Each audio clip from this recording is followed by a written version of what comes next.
There was garlic in her laugh. I could smell it each time she leaned in across the table, tilting her head like a girl auditioning for innocence. She only did that when she was lying. She always thought posture could hide truth.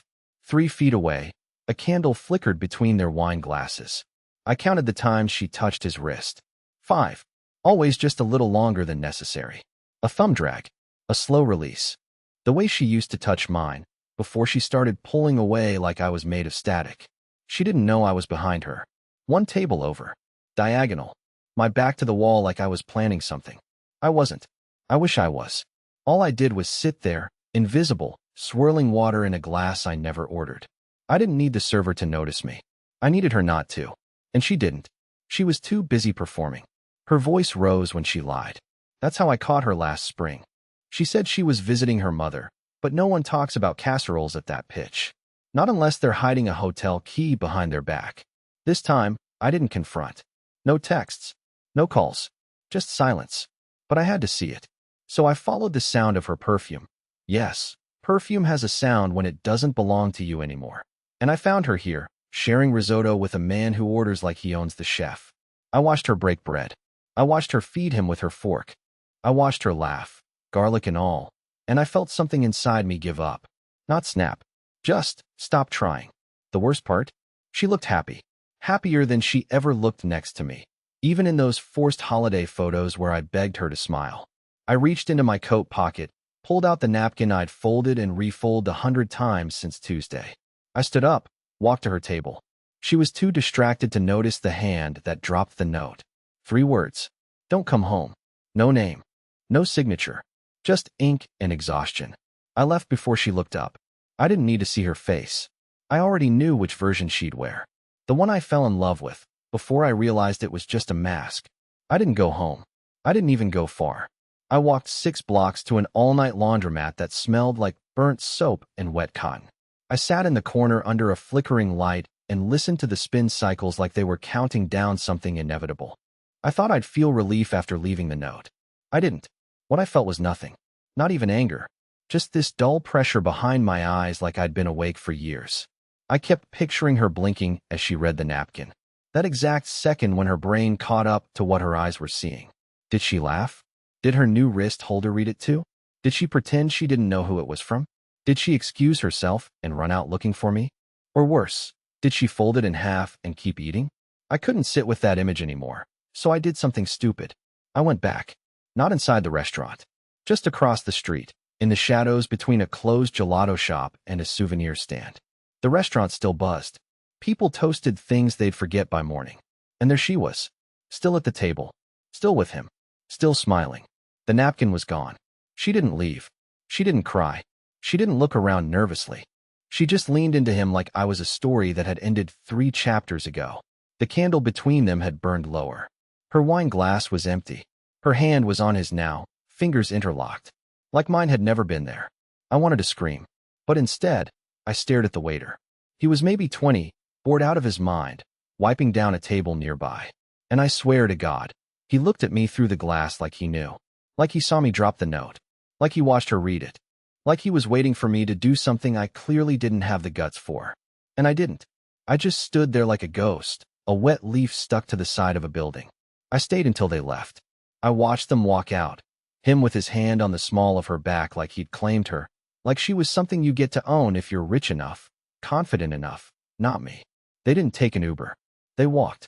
Toward the park. That was when I moved. I didn't think. I just followed. I crossed the street slowly, like the pavement didn't want to hold me up anymore. The waiter didn't stop me. Maybe he knew this wasn't a story he should be part of. Maybe he just didn't care. They were a block ahead. I stayed back, far enough that I wouldn't be seen, close enough to hear little fragments of her voice when she laughed. That same stupid laugh. The garlic one. And suddenly, I remembered something she once told me. If I ever cheated, you'd never know. I'm too careful. Back then, she said it like a joke. Back then, I laughed. Now, it echoed in my chest like a dare I'd already lost. They turned the corner. I followed. And what I saw next wasn't what I expected. At all. They turned into the park without hesitation, like it wasn't past midnight, like the shadows didn't matter, like they were immune to consequence. I stayed back, careful with my footsteps, avoiding puddles and patches of gravel. The air had that heavy, post-rain smell, like wet leaves and old decisions. I remember thinking it felt like walking into a memory I didn't belong to anymore. They slowed near the fountain. It wasn't running, just a cracked basin surrounded by benches too cold to sit on. She stood with her arms crossed, swaying a little like she was waiting for something to happen. He reached into his coat and handed her something. A small box. Not jewelry, too flat. She opened it, smiled, tucked it into her purse like it was nothing. Then he leaned in and kissed her. Not soft, not testing, like someone who'd done it before, like someone who didn't need permission anymore. And she let him. No hesitation, no flinch. She tilted her chin up like she'd been waiting all night for that exact moment. I looked away, but the sound, that soft, wet click, stayed with me longer than I wanted it to. I should have left. I should have turned around and walked home and burned her things and blocked her number and never looked back. But I didn't, because something strange happened next. They pulled apart. He said something. I couldn't hear it, and she froze. Just for a second. Her whole posture changed. Her face dropped the mask. She looked annoyed.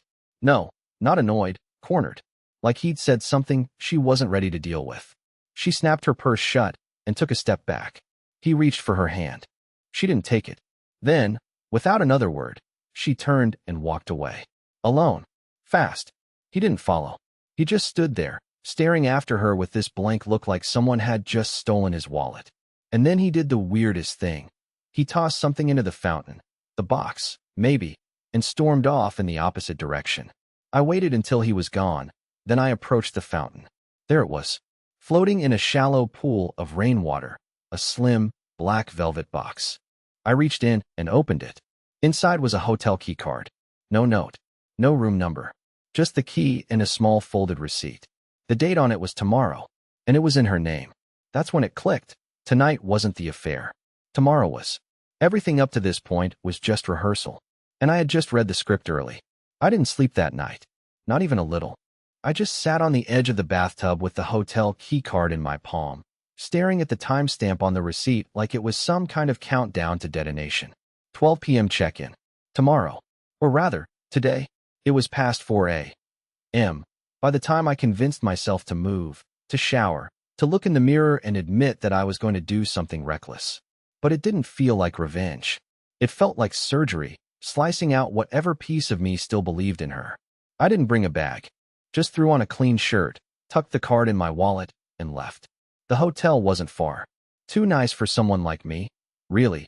All glass and gold trim, a doorman who didn't make eye contact, front desk agents who smiled like they were paid extra to pretend they weren't judging you. I got there early. Sat across the street in a diner, nursing a coffee that tasted like burnt paper. Every few minutes, I looked up at the hotel entrance like I expected her to appear hours ahead of schedule, panicked and guilty, trying to stop whatever was about to happen. But she didn't show. At exactly 11:58, I crossed the street, entered the lobby, and took the elevator to the 6th floor.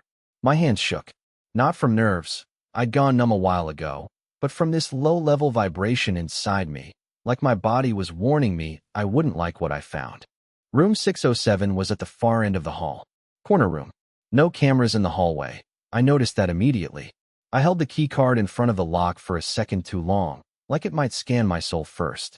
Then I swiped. Green light. The door opened. The room was untouched. Clean. Sterile. A fresh bed, white sheets tucked in military tight. The air smelled like air freshener and electricity. But it was hers. The reservation, the name on the receipt, all hers. She'd chosen this room, this hotel, this moment. I sat on the bed. I waited. For what? I didn't know. I thought about leaving a note. I thought about hiding in the closet just to see her face when she walked in. I thought about filming everything and sending it to her family, her friends, her boss. But in the end, I just sat there, staring at the clock as it ticked closer and closer to noon. And then, at 12:06, the door handle turned. But it wasn't her. It was someone else. A woman, older than Marta, blonde, nervous. She froze when she saw me sitting there. Sorry, I think I have the wrong, she began, but I stood up slowly and held up the card. This is room 607, right? I asked. She nodded. I have the same room, I said. We stared at each other. And then, She said the one sentence that flipped the entire story on its head. She told me to meet her here. She stood in the doorway like she wasn't sure whether to run or scream. I stayed still, hands visible, palms open, like I was defusing a bomb instead of standing in a mid-range hotel room across town from the woman who wore my last name and slept beside someone else's shadow. The blonde woman was maybe in her late 40s.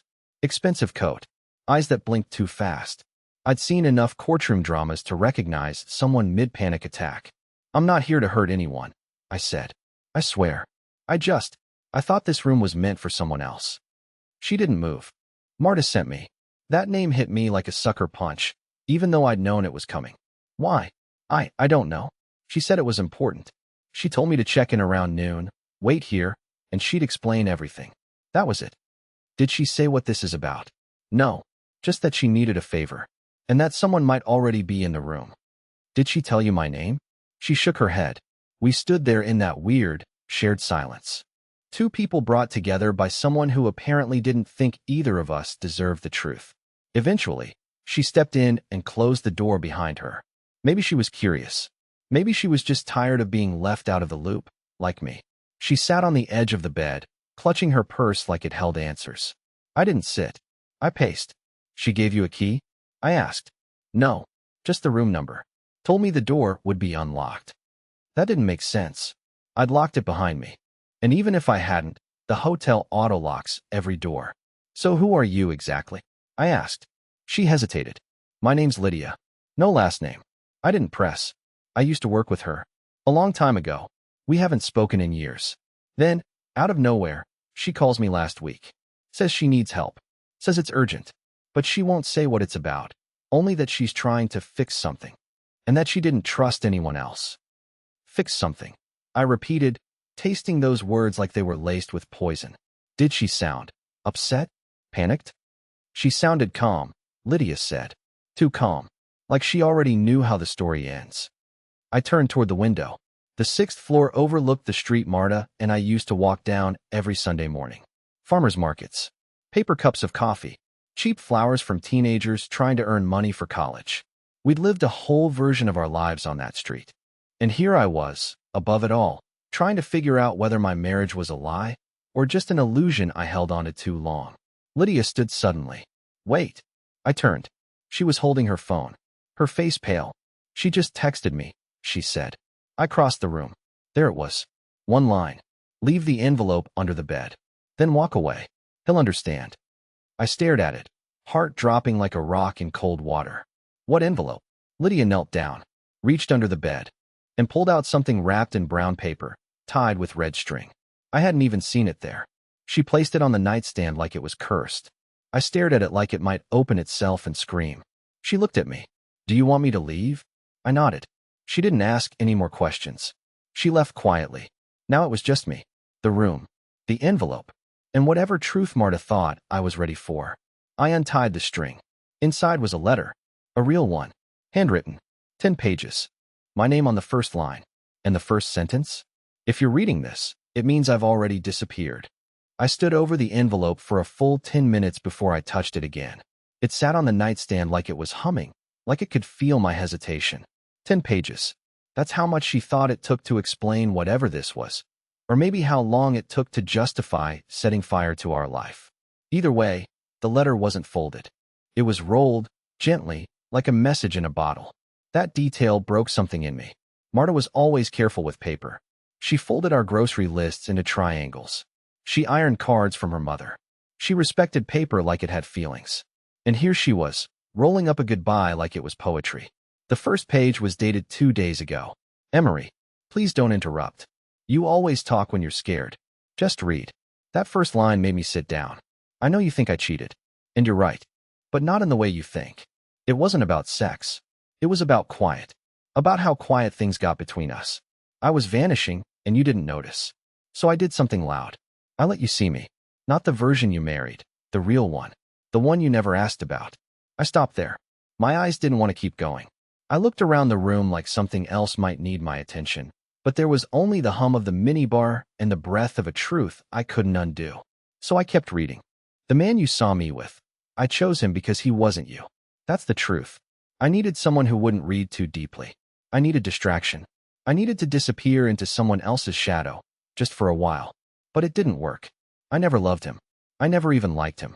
I used him to make noise. I wanted you to hear it. And you did. I gripped the page tighter. You think this ends with betrayal. It doesn't. It ends with clarity. And distance. And a decision I've already made. Page after page, she unraveled a story I wasn't prepared for. Not an affair, a breakdown. A collapse of a woman who felt like wallpaper in her own life. She wrote about how small she'd become. How every dinner we ate in silence became a nail in the coffin of our connection.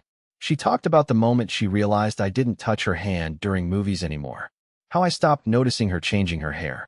How I kissed her forehead like a habit instead of a choice. Then came the real twist. The hotel room wasn't for an affair. It was a test. I told Lydia to come because I knew you'd follow me. I knew you'd find the receipt. I knew you couldn't resist pulling the thread. You were always like that. And I needed you to follow it, because I wanted to watch what you'd do when you thought you lost me. I paused. She planned this. All of it. Lydia was my control variable. The stranger. The neutral party. I wanted to see if you'd still fight for something that felt broken. And you did. That means something. But it doesn't fix anything. I'm not coming back, Emery. This letter is the last part of me that belongs to you. Burn it.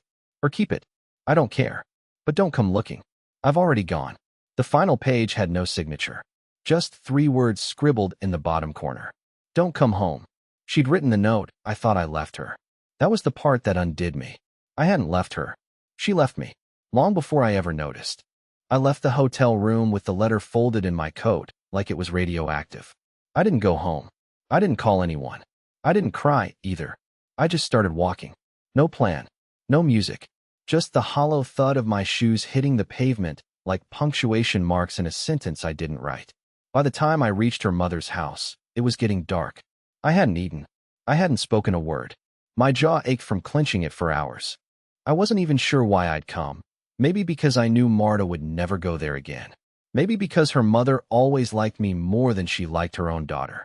Maybe because I just needed someone to confirm I wasn't insane. She answered the door wearing gardening gloves and a confused frown. Emery? What on earth? I need 5 minutes, I said. No tea. No hugs. Just 5 minutes of honesty. She stepped aside. No questions. I sat at the kitchen table while she peeled off her gloves and stared at me like she was waiting for me to confess to murder. I placed the envelope on the table. She's gone, I said. She left everything. Me. This town. Maybe the country. I don't know. Her mother didn't look surprised. She looked prepared. She told me she might, she said quietly. That hit harder than the letter. You knew? She didn't give me details. But I saw it coming. She's been distant for months. Years, I corrected. She nodded. She left me a letter, I said. 10 pages. No apology.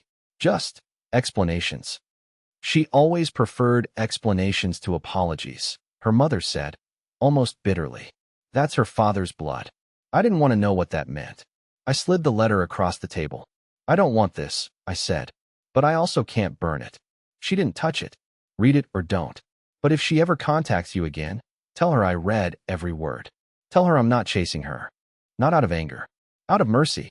For both of us. Her mother finally picked it up. She didn't open it. I loved her, I said, and I hated how pathetic my voice sounded when I said it.